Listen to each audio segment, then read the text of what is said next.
Hey guys, here is my 37-week belly. I'm now considered full term, and I have a lot to update you guys on. Sorry if my camera is just a little weird. Okay. So last week I told you that the baby was Breech. Excuse me. So my midwife gave me all of these suggestions to do. Go to the Spinning Babies website. I talked to my birth prenatal teacher, and she said do rebozo, which is like a cloth that you sort of like shake your hips with. My midwife said I should go to a chiropractor if I wanted to. Moxibustion. Yeah, so and then I looked up online some prenatal yoga. They said handstands in the water would help. A bunch of like inversion techniques where I'm basically like hanging off the couch and like wiggling my hips, or like laying on an ironing board that's propped up on the couch, and it's really like hard on my shoulders because all the weight is on my shoulders laying on the ironing board. So my husband got under me instead of the ironing board and sort of propped me up with his knees, and that helped relieve some of like the backache, but still my shoulders were getting a bunch of the weight. So yeah, anyway, so I tried everything. I went swimming a bunch. I was constantly trying to be upside down in the water. I had 2 chiropractor appointments. Yeah, so I did it all. I did moxibustion, everything that I could do. And then I had an OB appointment this week, just in case all of that didn't work. She was going to talk to me about doing the external version thing. And she was like, so how do you feel? Is the baby kicking in a different area? And my mind has been playing tricks on me. I felt hiccups below my belly button. I have felt just weirder movements when I lay on my left side. She always hangs out on my left side. It would feel like she's kicking the couch or the bed that I'm laying on, which was really odd, like really strong. So I was like, okay, so that's a lot stronger than I'm used to. That's probably a foot then. Yeah, so I went in there, super positive. Yeah, she flipped. They got out the ultrasound machine, and she's still Breech. So yeah, her head was right in the middle. Her feet are still under her. The OB said that I have a lot of fluid in there, and she hasn't dropped yet. So those are all positive things that sort of can help with the external version. So that's good.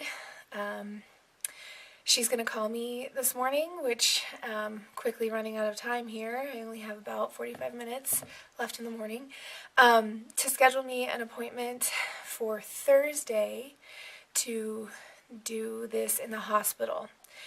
She said that in her career, she said this is a rare condition. Only 4% of pregnancies are Breech at time of being full term. So she hasn't had a ton of experience with it, but in her career she has seen about 40 women have this, and some opt not to do any sort of thing and they just sign up for a C-section and they're fine. I felt like I really wanted to experience every part of this labor and delivery process, so I'm really hoping that the baby will be turned on Thursday. Yeah, so I told her, yeah, sign me up for the external version. She said that normally she says about 50 to 80% of the time she does it, it works. the midwife said that she's had very good luck with it, so I feel like she's sort of lowballing it to make me feel like, don't get your hopes up. But this is sort of it. This is the last thing to do. She said that since I'm overweight, that causes confusion when they're feeling the baby, and that's why maybe the midwife said that she was head down when really that was her head up here. She said that she has had more success when the women get an epidural before she tries to do the external version, which like threw me because I don't plan on having an epidural when I deliver, and I feel like the pain and discomfort of having somebody manipulate my stomach shouldn't be as intense as pushing a baby out. So I feel like I could do it without. The only thing that made me sort of question it is that the epidural makes it so my uterus will completely relax when I'm not having any sort of Braxton Hicks, and she can really dig in there without any fear on her end of hurting me. So I think that's why she's had such success with the women having an epidural and doing the version, because she has no fear of actually hurting me in the process, and so she's probably a little bit more aggressive than she would be if I didn't have an epidural. So I talked to my husband and I was like, just put a question mark by that one, because the whole epidural thing, like, she's like, I'm not going to force you, so I mean, it's totally your decision. And I was like, yeah, I need to talk to my husband. So, and he was there with me, but talk in private. So I told him like my concerns and just how I felt about it and how it seems weird and just not normal to get an epidural when you're not in labor. And he's like, there's a bunch of things that are good. This external version could cause me to go into labor. It could cause the cord to be pinched and the baby to stop breathing, which would be an emergency C-section immediately. It could cause my membranes to rupture, and like the onset of labor would need to happen within labor would have to happen within 24 hours. So things could get really intense really quick. And he said, having the epidural in place just ensures that if any of these complications arise, you're covered. You won't have any issue getting wheeled off into an OR. Just, I mean, it's sort of peace of mind. He also said, you might as well give yourself the best chance possible of getting this baby turned, since this is a rare condition and all of this stuff.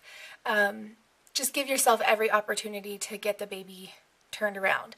Having the epidural now does not mean that you will get an epidural during labor. So, keeping that in mind, I am going to probably get an epidural on Thursday, depending on if she will ever call me back.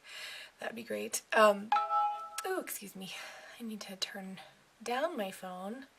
The last thing that I wanted to do, sorry, my phone's being super weird now, is I had my online baby shower yesterday, and afterwards, my friend came over and we saw that there was a package just waiting there for me.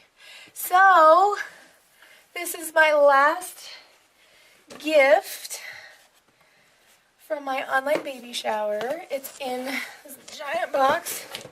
Whew. It's a little heavy. And yeah, let's see what it is. I'm super excited.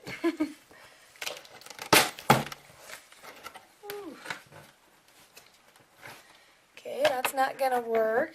Let me use the scissors. And then the scissors on the other side. Oh, I don't even know what this could be. Ooh, it's a bit heavy. Oh, wow. guys, seriously, look at that. It's a bouncer swing thing. Spinning toys, soothing vibrations. This is awesome. Oh goodness, let me see who it's from. Whew, that thing is sturdy. Wow. Oh, thank you, Michelle. Best wishes to you. Many congrats. Mara from Life Under Clover. That is so sweet. Thank you so much for this. I can't wait to set it up. If you could see behind me, I have the crib sheet that I got yesterday. I washed it. I have everything washed and ready to go. So I put away everything and I'm really excited. Baby girl could be here on Thursday. So I will totally get so much use out of this. I plan on like having one in almost every room because when she's sleeping or whatever, I want her to be in the same room as me and keep my eyes open and keep my eyes on her, really. So this is awesome. Thank you so much, and I will keep you guys updated. I will try to get some footage of the version if I can. I think it'd be kind of neat. I don't know that I will actually share it because my belly will be exposed. I'm not a big belly showing person. So, yeah. Anyway, I'll let you know how it goes on Thursday. And thank you for all your love and support, guys. I will talk to you later. Bye.